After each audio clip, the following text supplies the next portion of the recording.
the room and to know that all of y'all are out there in Zoom land and on the YouTube Live. And thank you for that song, David.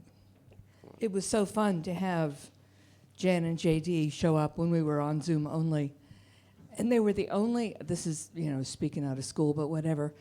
They were the only musicians that came in and they said, we need to be able to refuse the right for you to broadcast our production because we need it to be right. The rest of them, whatever happens is what happens. But they are such perfectionists with their music, which is very cool because their music is amazing. But it's like, how interesting that is for a performer to be that intentional. That if it's not up to our standards, I don't care. We're not going to let you show it. Even though it's to our detriment to not have the production of our music show up. It's like, I get standards, and standards are important. And it was interesting to me because, when you get to stand up here and talk every week, you get what you get. And so I got over that a long time ago, and I'm not a performer. Michael and I were talking earlier today about doing TED Talks. And I tried out for a TED Talk, and I'm not anywhere near my talk today, so whatever. And I tried out for a TED Talk, and they picked me for the practice thing. And I worked up a piece, and I did all the stuff you're supposed to do. And I realized the morning of the thing, when it was almost my turn to talk, that it was a performance piece. It was a memorized script where you had to hit your marks. And that's not who I am, and it's not how I roll. And it's like, wow, I am so grateful to know that. Because I didn't know that until that moment. And so now I can finally get to my talk, which is how do we see gratitude for all of it? Even the stuff that shows up, and it's like, whoa, that's not what I thought it was going to look like. And it's not what I imagined.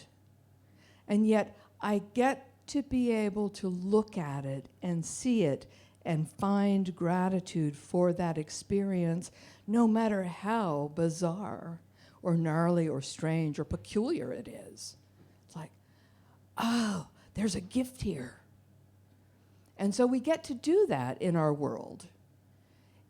And we get to focus on things that are in our control and things that are not, and make a difference in how we behave, how we engage in our world, depending on what kind of experience we choose to have.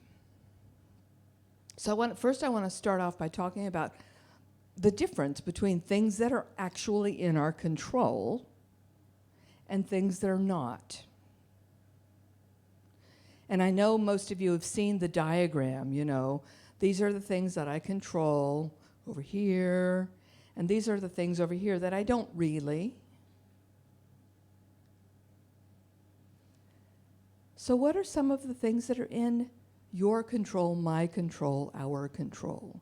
This is audience participation. What do you got? What are things that are in our control? Our thoughts. Our thoughts, absolutely. Our beliefs, our responses, always. What else? Our choices. What we eat, what we decide, how we decide to use our bodies, what we decide to consume,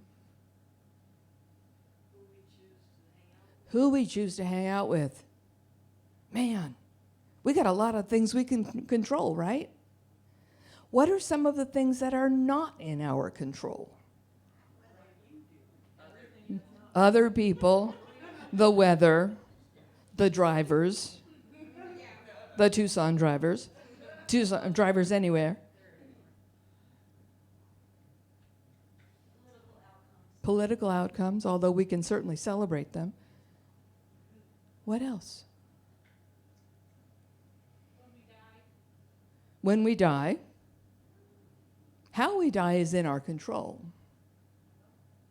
But when we die is not. Because we have the ability to decide how we're going to engage in that activity of dying.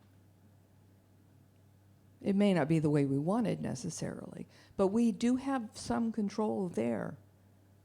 We may not know it, but we do.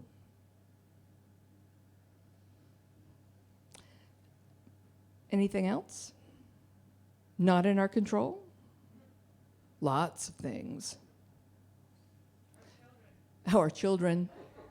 What our family does at holidays. Holy crap. So the Stoics, particularly a guy by the name of William Irvine, he wrote a book, which I think is probably one of the most stunning books I've ever read, called The Guide to the Good Life, The Ancient Art of Stoic Joy. You don't think of Stoics and joy in the same sentence, but he did, and he made a good point of it. And he added a third category to that list, things that are partially in my control. What would some of those things be? Health, definitely, because we have pieces of that we do control, which have to go back to food and exercise and mindset and all that other stuff. What else? Finances. Whether we buy the super extended, I don't even have a TV, so it's hard for me to even say these words out loud, but what cable channels we buy. What else? Our lives in a fashion, because some pieces of that are absolutely in our control, and everything that is somebody else's decision, not so much. So we have these things that we absolutely control, which are mostly internal, and then we have these things that we partially control, which is how we engage in our interactions with our world. And then there's this whole host of stuff that we don't really control. And our job is to pay attention and notice the difference. How good are we at this? Mixed. Some days better than others, right? So in Irvine's book, he gives an example, just in case people couldn't think of any example of something we partially control. He says, if I decide to play a game of tennis, and I decide I want to win, is winning in my control? Well, you can kind of sort of control it. I mean, you can play with somebody who's crappy at tennis. But what fun is that?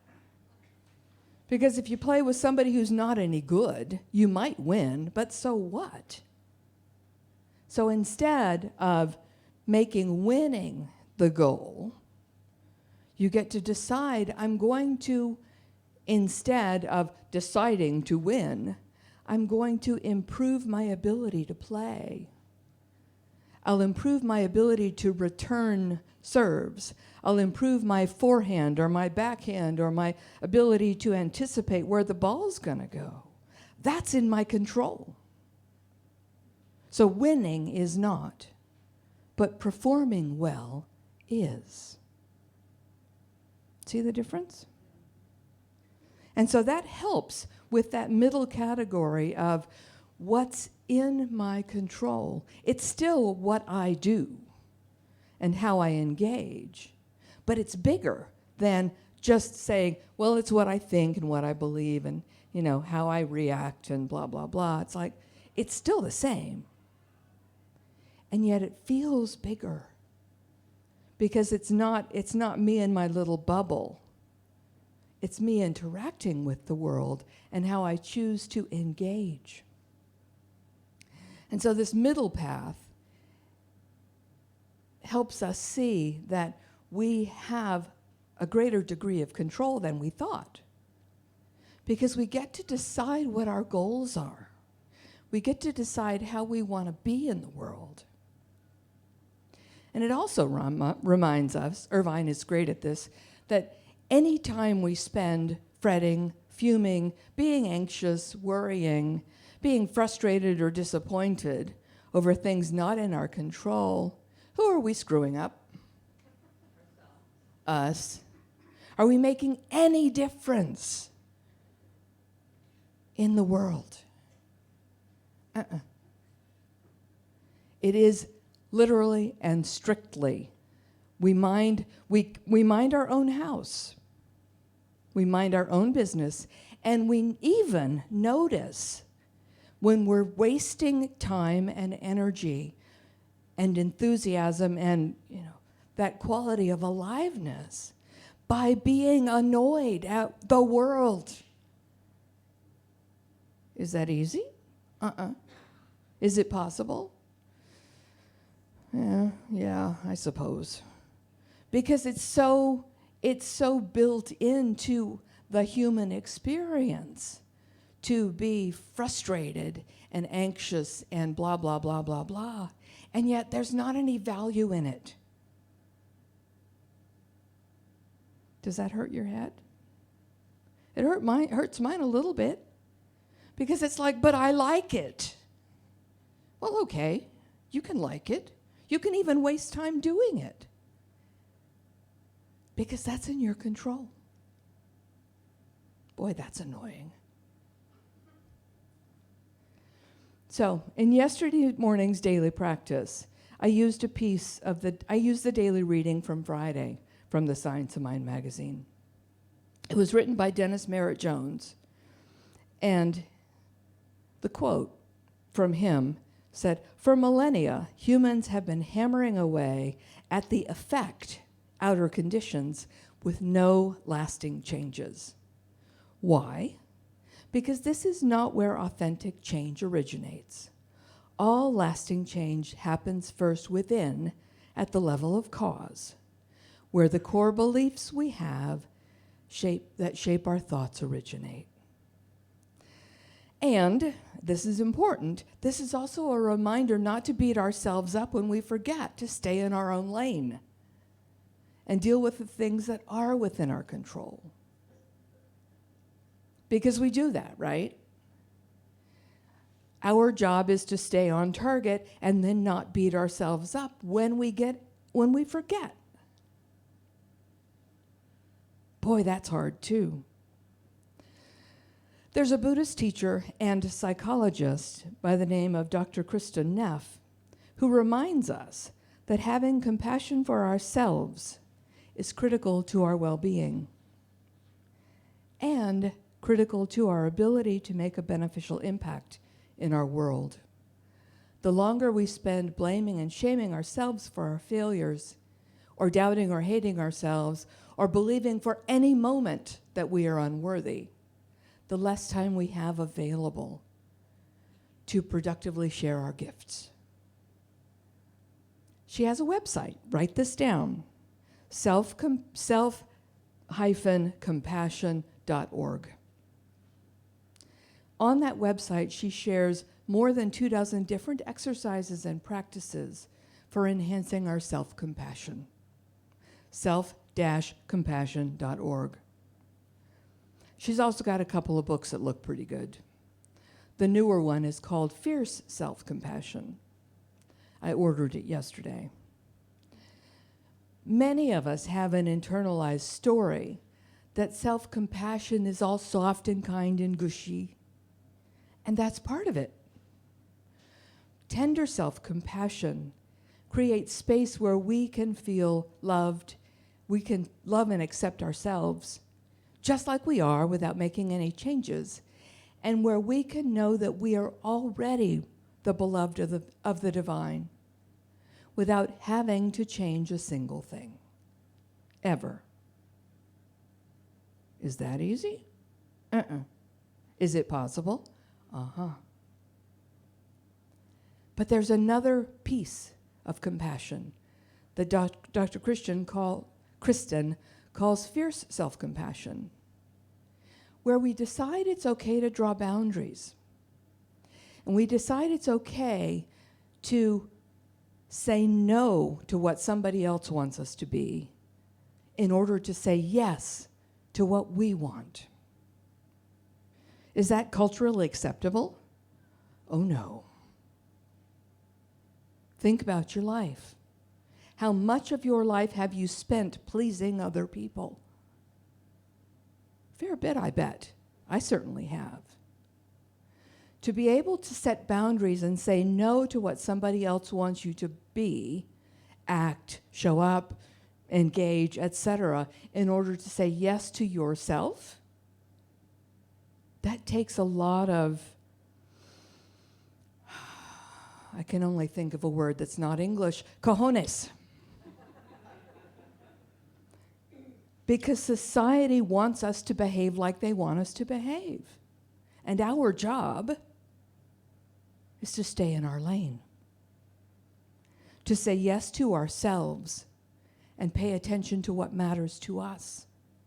And follow our own internal compass. And I say that like it's easy, but it's not easy. Because so many of us have been socialized exactly the opposite. You know, I had the same conversation with my sister this morning. What do you mean you're not coming for Christmas? Christmas is on a Sunday. You know where I have to be on Sundays. But you're not going to be home for Christmas. No, I'm not. I'm going to be doing what I need to be doing. But that'll ruin Christmas. Yeah, maybe, no. Christmas will still happen. It will just be different. How many hundreds of times do we get to do this? Now, I'm not suggesting, and you need to make this distinction in your mind, I'm not suggesting for a second that I am saying it's perfectly okay to be self-indulgent and expect other people to bend to your whims either. Because every single one of us is an independent being that's interdependent with everyone else. So, if I were to expect all y'all to do what I wanted you to do, how is that right? It's not.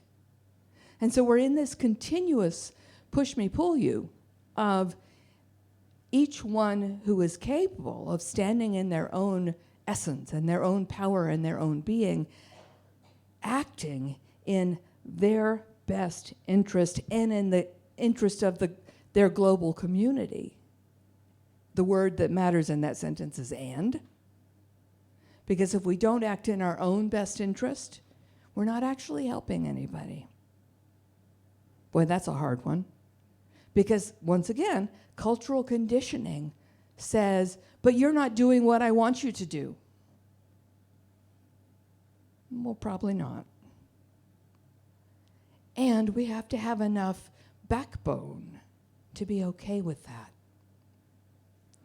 Because we have to remember that everyone is valuable and no one is less than. We go back to the original circles. What's in my control?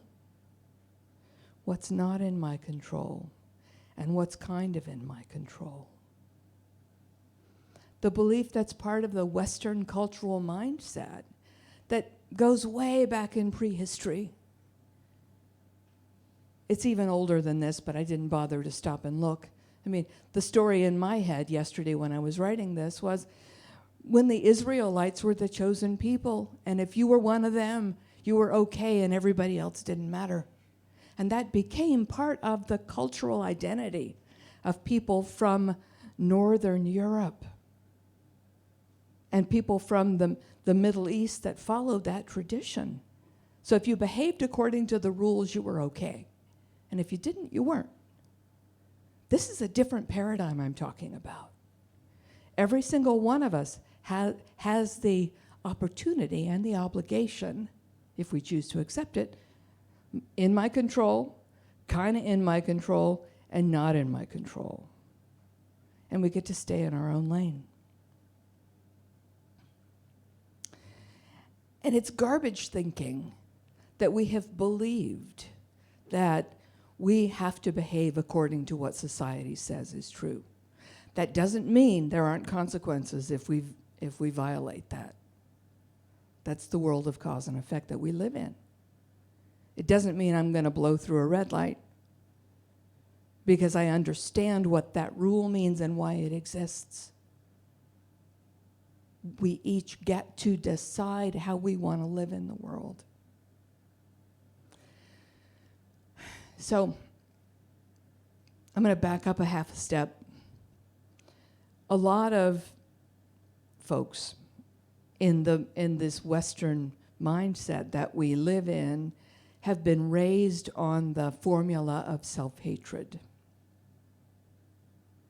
where you can't possibly be good enough, where you can't possibly be worthy, where you have to perform in order to be acceptable, right? Am I talking to the choir here? Yeah. So some of you will remember a story that Sharon Salzberg told back in the early 2000s. She was sitting there talking to the Dalai Lama. It was a conference thing. And she was sitting there talking to a Dalai Lama, and she said, so what do you think about this notion of self-hatred?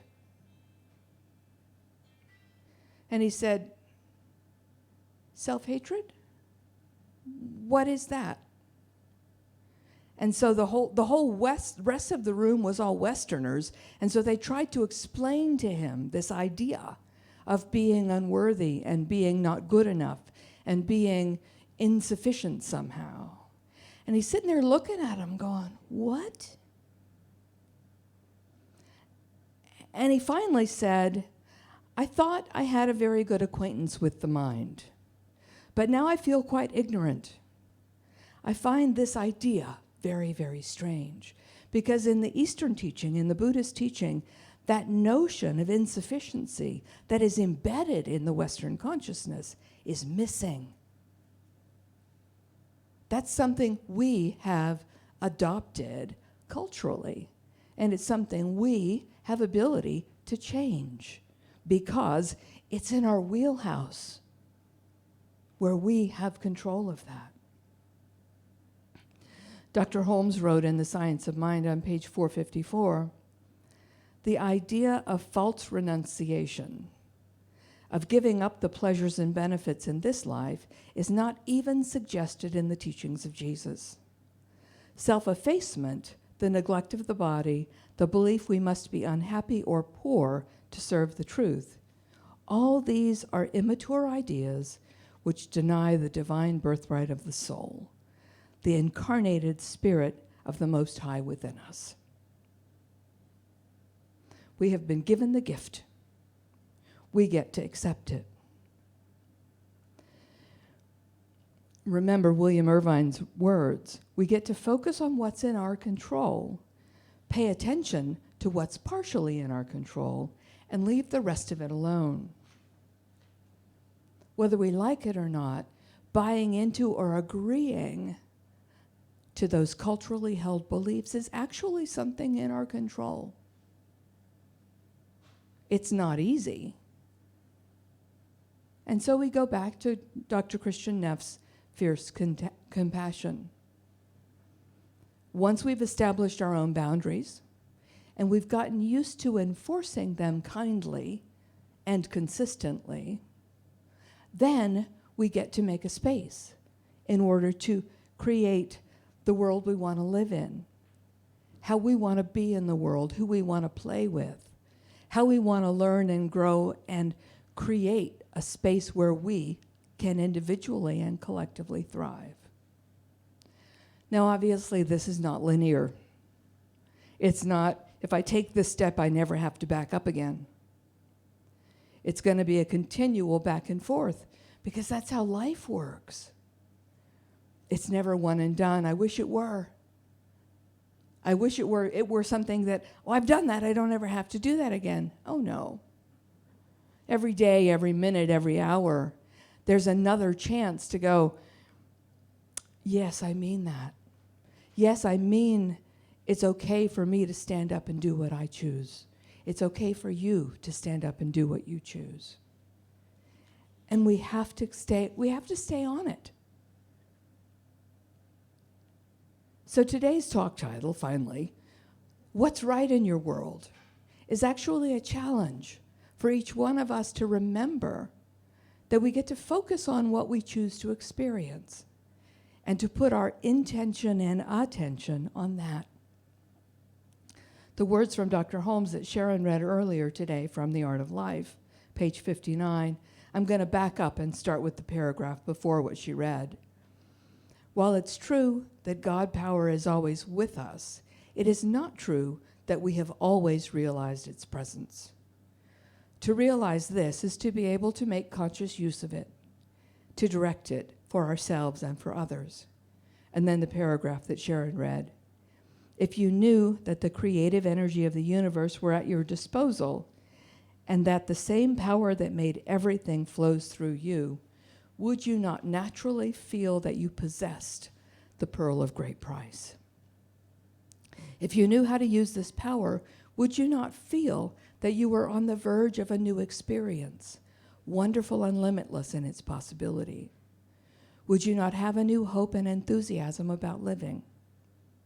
So last Monday night in class, we talked about experiences that we were kind of struggling to have gratitude for, and thinking about how we could reframe those in our minds and change our thinking and adjust our point of view. It's easier to talk about this hypothetically than to get down to the nuts and bolts. Because it's easier to talk hypothetically than deal with reality, right? So what does it mean to be truthful with ourselves and still be able to see what's good? Since the next day was election day, of course we talked about that. And now that the ballots are counted, we can see that the situation we feared, remember, fear and anxiety is something we make up, didn't come to pass. So all of that energy that we spent being anxious about that could have been better spent. And we do it. I mean, we do it. How do we feel grateful for an experience that we're anticipating that may not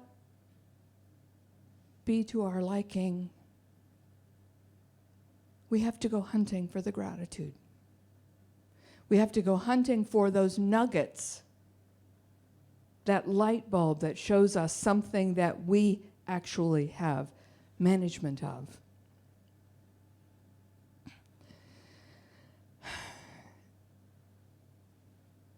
And we have to believe it. Because if it's just words, it's just a dumpster fire. Not useful, not uplifting, not valuable. So we get to, it's really about ownership of ourselves. So what do we do when we're staring at something that looks anxious, anxiety-making? What can we do? In our control, partially in our control, not in our control. We can take a breath. We can find ourselves present in our reality. And we can start looking for those things that are within our control, within our management, within our ability to have an effect. Oh, that was cool. I didn't know I did that. There it is, right? So we actually kind of have to step out of our momentary experience and step into that higher perspective, that thing called wisdom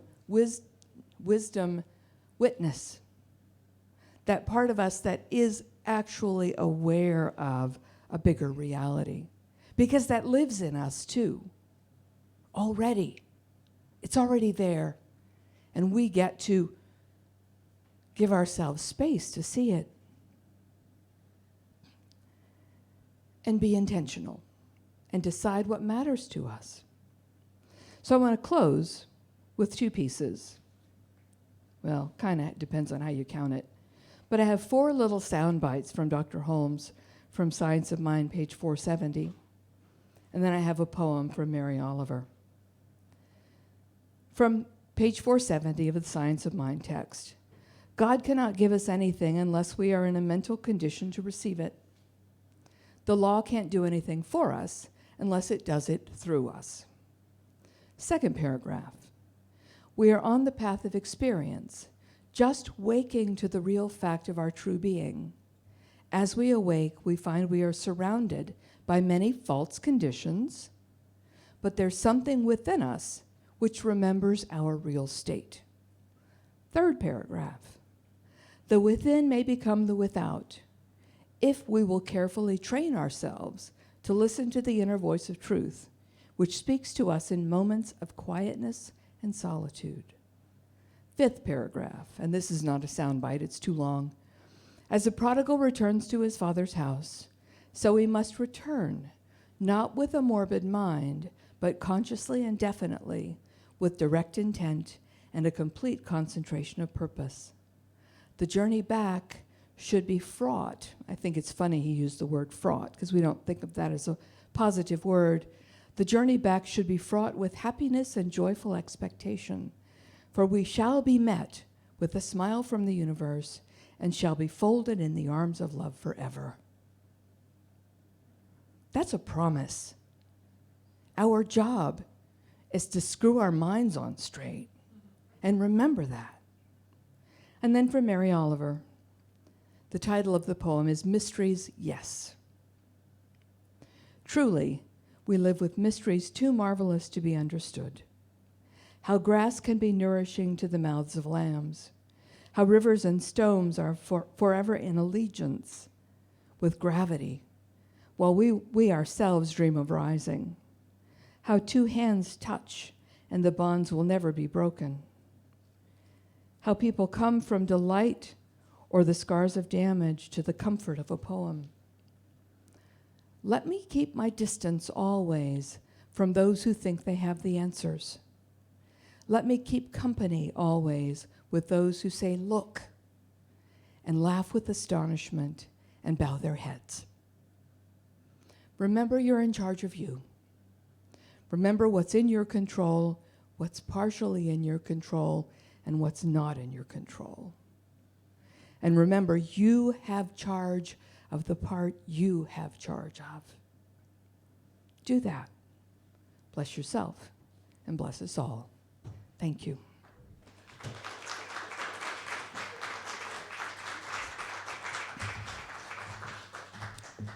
So now I'm going to roll into the prayer. And if I said something useful for you, hold it in your mind while I speak the words. I celebrate this life. I celebrate this opportunity to remember and know. I celebrate this opportunity to be in gratitude for all the goodness, for all the joy, for all the delight.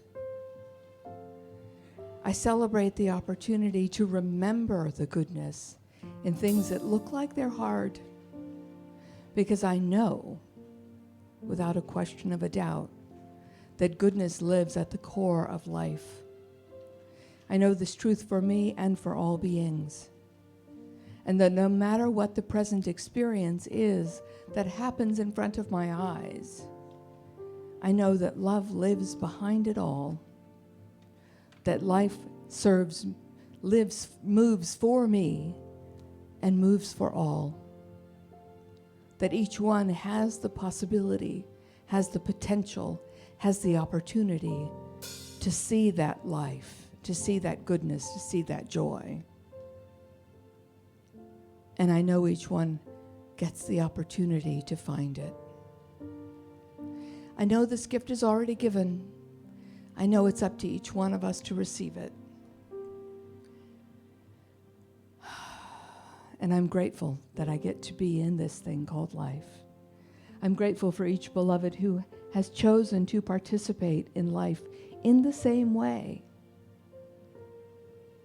and the ones who continue to reach for this way of seeing and being. I celebrate life and the opportunity to be. I know it is extraordinarily good, and I let it be, and so it is.